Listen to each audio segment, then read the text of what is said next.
Hello, everybody. Today is going to be a very exciting video. Not very exciting, but it's going to be a fun little video to talk about. And that is George Harrison's Gone Troppo album.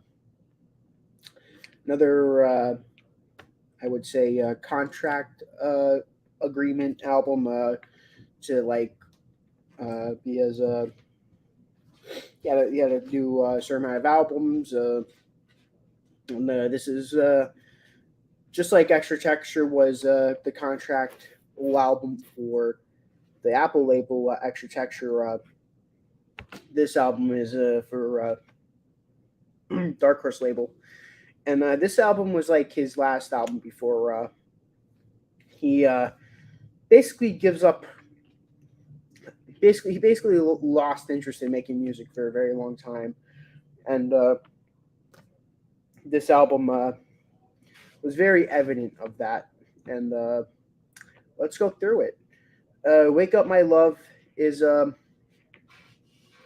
very fun number.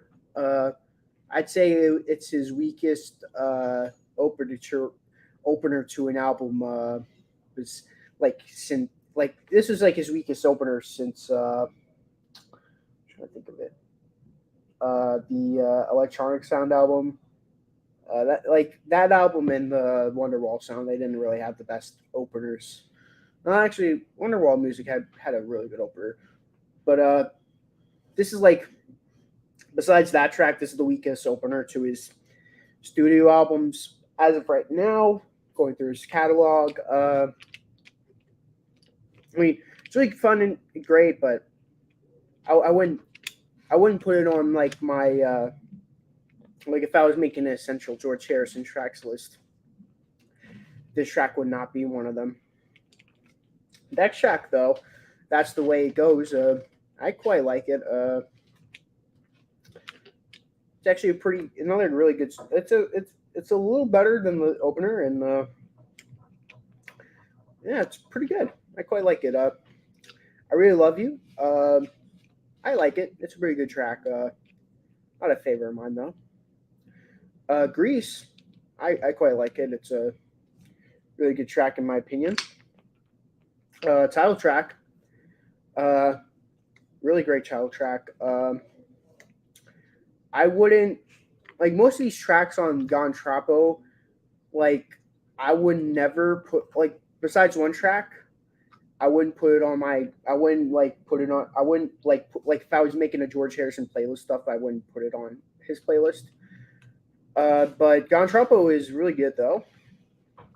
Uh, Side two opens up with Mystical One, which it's decent. Not the best.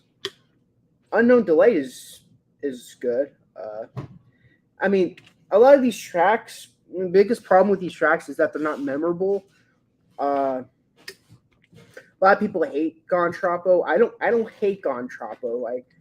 I actually like Gone Troppo. It's a decent album. It's just it's not an album that I play a lot.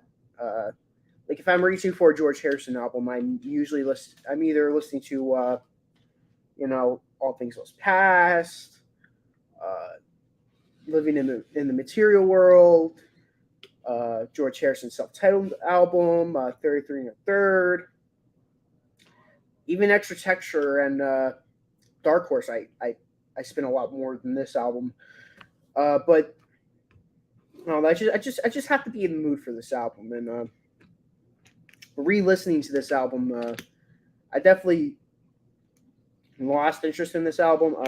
It's not a bad album or mediocre album. It's good. Uh, Maybe Don't Run Away. It's good.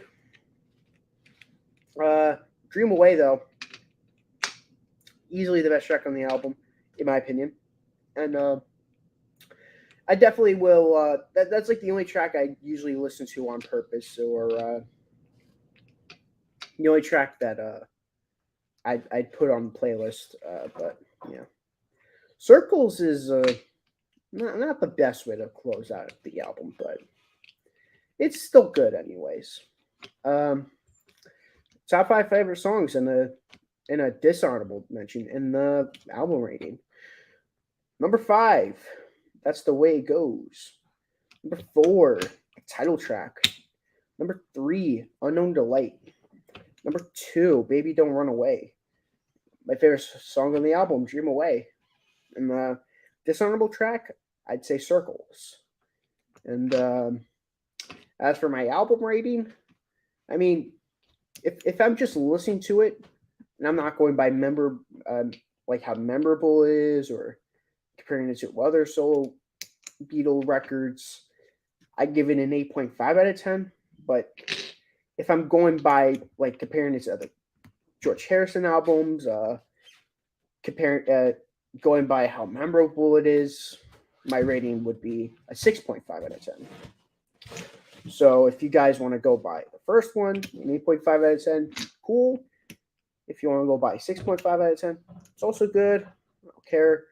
If you just want to average it out, I'm fine with that. But I'm happy with my like those are my like 2 ratings if I'm going by one or the other. But like if you're like, hey, what do you think about Gone Troppo like on its own, and just listening to it and not really remembering all the songs, I'd be like, yeah, it's an 8.5 out of 10.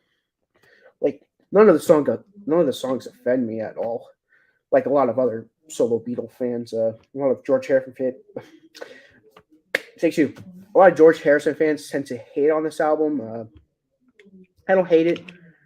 I don't dislike it at all either. I don't dislike it. I don't hate it. I don't love it either. It's one of those things where I don't love it or hate it. It's just a decent album, and maybe my taste will change. But kind of guess this is my lowest. Well, the lowest non-60s George Harrison album. But that's not bad. If this was his best album, then George Harrison would be in for a pretty bad solo career. But for this being to me, this being his weakest solo album is a big compliment to his solo career. So take it as you can. And I know a lot of people hate this album, so me saying that isn't going to be like controversial or anything. Next album I'm really looking forward to this Saturday. I have quite a bit of things planned for Saturday. Me and Brian are going to be reviewing. Hold on, if I can find it. Sometimes can't find the CD. I do have it down here though. Hold on. That's it. Next, this Saturday, I'm going to be reviewing the Cloud 9 album by George Harrison. I'm going to be going on Jason's channel and doing 50 essential albums. Well, it's going to be a big collection of 50 albums from the 60s. And on my channel with Breyer, going to be reviewing this album, The Notorious Bird Brothers, which I'm very excited for. I'm excited for this review. I'm excited for the Cloud 9 review. I'm excited for the 50 essential albums list. This Saturday, in terms of videos, is going to be a very fun day. So stay tuned in my channel for that. If you don't know Jason's channel, go hop on there, watch his videos, of course. And of course, stay tuned for the 50 essentials album list. I have some really great albums. Spoiler alert, this and two other bird albums that I was thinking. This album, and this album are on my rough draft of albums to pick for my essential albums. So looking forward to that, and hope you guys enjoyed the video.